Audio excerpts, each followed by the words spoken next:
Today we're taking a look at these NCAAF matches, which are happening on Wednesday, May 19, 2021, and giving you match breakdowns, betting tips and predictions in general on these games. Welcome back to High Stakes, let's get straight into it. Also, don't forget to subscribe to get notified as soon as we release these sport prediction videos, and if you would like more betting tips and predictions, then check out our Patreon in the link down below. Our new Patreon is a way for us to help you improve your chances of making more money. 5 plans are available for each and every one of you. You can get 30 extra betting picks all the way up to 270 extra betting picks per month. Stop wasting hours of your time searching for bad betting advice that ends up costing you a lot of money. Join the High Stakes Patreon now and get the best betting picks and advice. Buffalo vs Nebraska. Looking at what the Buffalo Bulls were able to do against the Wagner Seahawks should give you a lot to be excited about, albeit completely different levels of football programs. A sign of a good defense is getting third down stops, and they forced the Seahawks to go 2 for 13 and 0 for 1 on fourth down. Buffalo allowed 97 total yards of offense, so if they can use this as a great step forward, it will really help the Bulls be a dominant team this season. Make no mistake, Martinez is no one-trick pony. He's also pushing the ball through the air to many of his weapons at receiver and tight end, including Samori Toure, Austin Allen and Omar Manning. My first betting advice is to pick Buffalo Bulls. The Nebraska Cornhuskers took advantage of an inferior program last week against the Fordham Rams, as they only allowed 7 points and forced 3 turnovers, all interceptions, but there are good signs here, as they forced Fordham to go just 2 of 13 on third down and 1 of 4 on fourth down.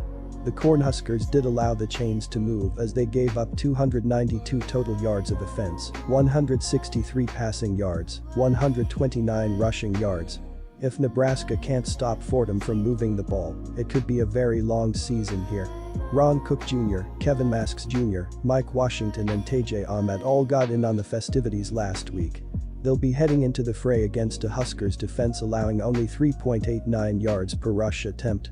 Quarterback Kyle Vantras showed his ability to push the ball down the field, but he could be throwing into the strength of the Huskers defense that already has 3 picks on the season. My second betting advice is to pick over 54.5. Texas A&M vs Colorado.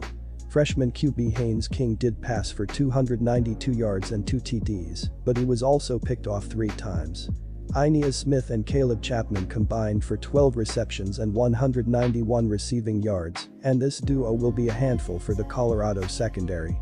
Devin Achane led the team in the Kent State game rushing for 124 yards with 64 coming on 1 carry, and Isaiah Spiller rushed for 113 yards averaging 6.6 yards per carry.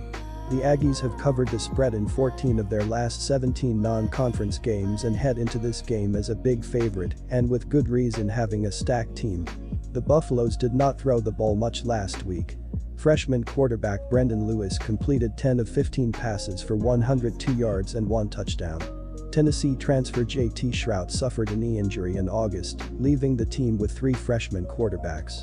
Sophomore running back Jarek Broussard was the offensive MVP, rushing 15 times for 94 yards and a score. In the win over Northern Colorado, Jarek Broussard rushed for 91 yards averaging 6.6 yards per carry, and 3 other players had at least 40 rushing yards.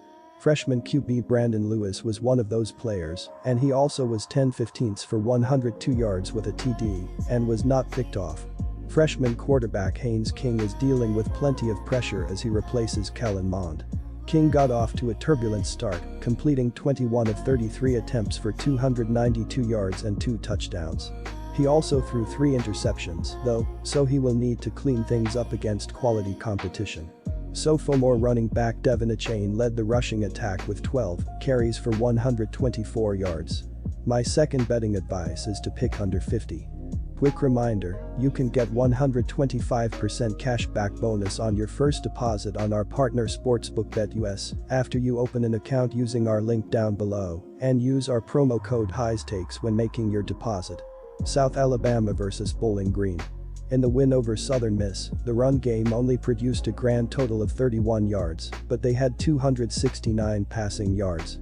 They only outgained the Golden Eagles by 42 yards, but forced 4 turnovers and held them to 2/15 on third down. Tennessee would add 3 second-half touchdowns, but it came up short of covering the closing number. Senior quarterback Matt McDonald completed 25 of 38 pass attempts for 187 yards. The Falcons were never able to get their rushing attack going against an NCAAF defensive line, carrying the ball 23 times for 32 yards. McDonald spread out his passes to 8 different receivers, which could be a signal of good things to come as far as chemistry is concerned. My first betting advice is to pick Bowling Green plus 14. Senior QB Matt McDonald passed for 187 yards with no TD and no int in the loss to Tennessee. At least he was not picked off, and last season was his first at Bowling Green, where he had 1 TD and 6 picks. 3 players for the Falcons had at least 40 receiving yards in the loss to the Vols. Nick Mosley led Bowling Green with 26 rushing yards in the last game, averaging 3.3 yards per carry. The Falcons are a team that is loaded with freshmen, and they need their senior QB to have a big game to beat South Alabama. Bentley completed 17 of 22 pass attempts for 269 yards and 2 touchdowns. Wide receiver Jalen Tolbert led the receiving corps with 5 catches for 168 yards. South Alabama's scoring was capped off by a Davin Flehnard pick 6 with 44 seconds remaining in the game. South Alabama will be looking to improve on its rushing attack in this game. My second betting advice is to pick under Iowa versus Iowa State. The Iowa Hawkeyes did a number defensively against one of the better teams in college football as they held the Indiana Hoosiers to 6 points and 11 total first downs. Indiana only finished with 233 total yards of offense, 156 passing, 77 rushing, and could not get anything going. A big reason is the fact that Iowa was able to pick off 3 passes, including 2 from senior defensive back Riley Moss. If the Hawkeyes can figure out how to keep this defensive pressure going, they will be in a great spot. Iowa has proven they can clamp down on defense, and Iowa State could barely move the ball against Northern Iowa. It could be a problem if the Hawkeyes keep turning drives into points, and the Cyclones have to match them. My first betting advice is to pick Iowa Hawkeyes plus 4.5. The Cyclones played a good brand of defense in their season opener as they allowed 10 points, and none of them were in the second half of the game. They allowed the Panthers to go 8 of 17 on third down and allowed 275 total yards, 230 passing, 45 rushing, and the Cyclone were able to keep control due to a pair of interceptions. They need to play better if they want to compete here. The end zone and coming away with 3 interceptions. It's always a good day at the office when you manage to hold the opposing team to only 6 points. If that effort carries over into Saturday's game against the Cyclones, the Hawkeyes could be well on their way to a 2-0 start to the season. My second betting advice is to pick over 45. Good luck to all of you. That's it for this video. Stay tuned and stay safe for the next betting tips and advice.